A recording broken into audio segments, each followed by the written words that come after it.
HD here, and inside this kind of huge box is possibly the most hyped piece of tech of this entire year, and that is a PlayStation 5. So this video is a look at the final retail packaging for this console. So some of you might know I've been testing a preview Xbox Series X. This is final. This is what people who pay for it are gonna get.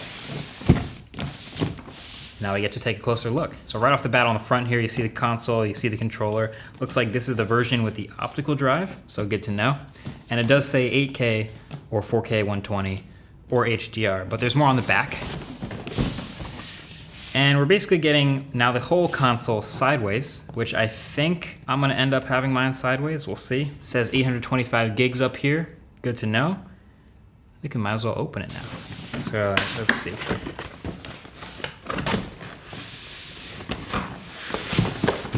All right, so at the top here, there's a little cardboard box.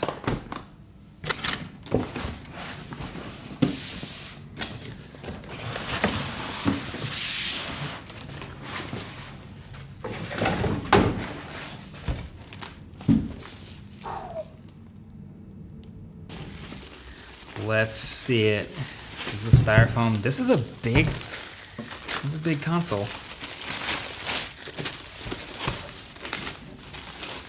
Ooh, that is pretty nice actually, but it is huge.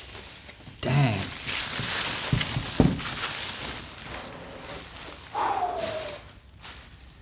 That is the PlayStation 5.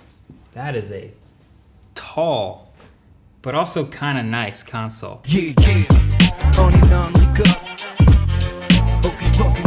So yeah, I do like this build.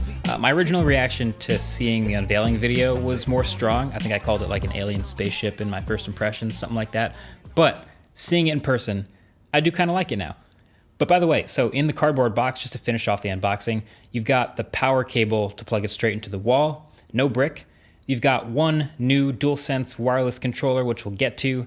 You got your paperwork, safety guide, quick start guide, your classics, and then you get an HDMI cable, and then there's this mystery plastic thing, which is actually the dock needed to sit the PS5 flat on its side. Because without the dock, the PS5, it just doesn't have flat sides, so it doesn't really sit totally flat. So in any of the media you see with the PS5 sitting on the side, you always see this little black dock underneath it. That's this thing. So don't throw this out. It attaches if you want it. You can, hide it away if you don't, but you'll probably want to have this around if you ever switch to it sideways someday. So, all right, finally seeing the PS5 in person, a couple things strike me. The size is number one still. It is gigantic, but also the textures. It's a matte finish again on the white outside part, and then the inside is very glossy, as you can see with the reflections. And actually, if you look closely, really closely, at the texture on the inside of the PS5, you can see it's actually made up of a bunch of tiny X's, O's, squares, and triangles, which is super cool. They're extremely small and embossed in this seemingly random pattern, but that is super cool. You can see all the ports on the back with the heatsink around it, power at the bottom, one HDMI, Ethernet, and 2 USB, and then all the way up at the top is a Kensington lock. Then at the front is your full-size USB, your USB Type-C, and then at the bottom, the disk eject button and the power button. So with that disk drive you have on the side for your physical games, you do get eject button still. And for the digital only version, I guess you just won't have that eject button and the side will be blank, just covered up there, no disk drive. And yeah, you can see it's not a pointlessly complex design. A lot of what you're looking at up front is heat sinks, it's a lot of thermal management, it's a lot of cooling off those insides. Size comparison time. PS4 Pro, it's got a dbrand skin on it, but this is the size of the console that I've been using. It's definitely slimmer. And just this monolith, oh, it's heavier too. The PS5 is heavy. And it's definitely gonna be taller, wider. It's bigger in every dimension, and it's heavier. And I guess it really depends on what underneath your TV looks like about whether this height difference will matter to you or not, but that height difference is real. If you're putting it underneath something that didn't have enough clearance before, airflow will be even more restricted because of the size of this thing. Xbox Series X. This one's an even more impressive difference here.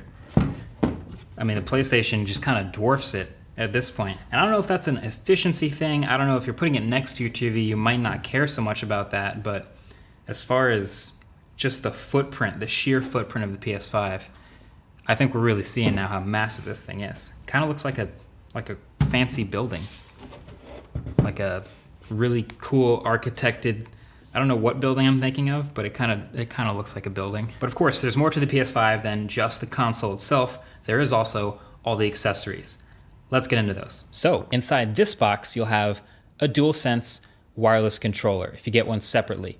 So it is white. So again, with the Stormtrooper white color scheme with blue accents, and you'll notice that theme sticks through literally everything here. So as I struggle my way through the unboxing and get to the controller, the first impression of it is also really nice. I am a big fan of this controller. Now the PS4 controller to me was fine, but I actually like the Xbox Elite controller more because it's a little bigger in my hands, it fits well, it just feels higher quality. So I was hoping actually for a bigger, more solid PS5 controller, and that's exactly what we got. It's more comfortable, the stems are a little bit longer, it's a little bigger, but it is still really lightweight, so that hasn't changed. But to me, yeah, this controller is a pretty huge win. You can see the layout is basically exactly the same. Triangle, square, circle, X on the right, arrows on the left, trackpad in between, dual joysticks. And then around the back, there's no removable back anymore. It's just a built-in rechargeable 1500 milliamp hour battery.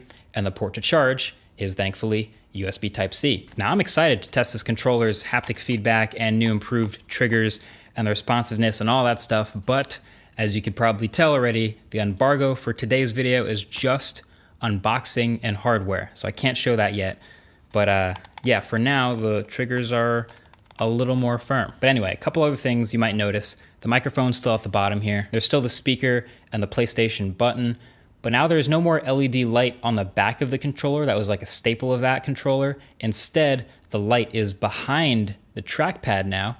And at the bottom here, underneath the light, you'll notice some pins on either side of the headphone jack, and that's for the docked charging, but we'll get more into charging in a second. But again, by far the coolest part of the design of this controller is the texture on the back, and it's again made up of those tiny little shapes. It's subtle, but you can see the embossed X's and O's and squares and triangles.